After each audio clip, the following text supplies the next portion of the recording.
The Trump administration has implemented a freeze on most temporary workers traveling from abroad.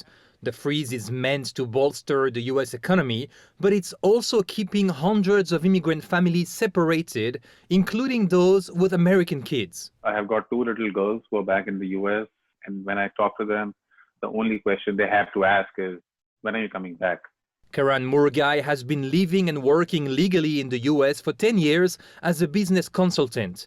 He flew to India at the beginning of March because his father passed away. Before returning to the US, he knew he'd need a new visa stamp.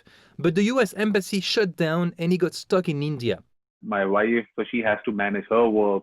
She has to manage both the girls, the house, the bills, the mortgage, the car loans. So it's getting a lot of stressful for her as well because a single person can only do so much.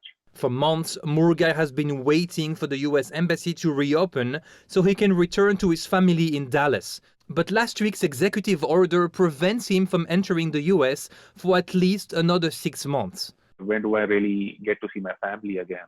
Murgai is one of thousands of people stuck abroad who are included in the ban because at the time of the proclamation their visa renewal had not been finalized.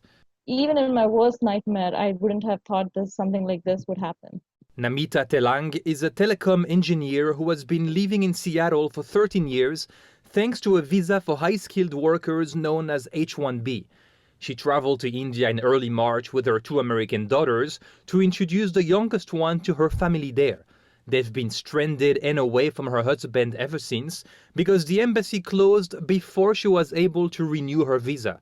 My fingerprinting appointment was done and my interview got cancelled. At that point, I was like, yeah, okay, fine.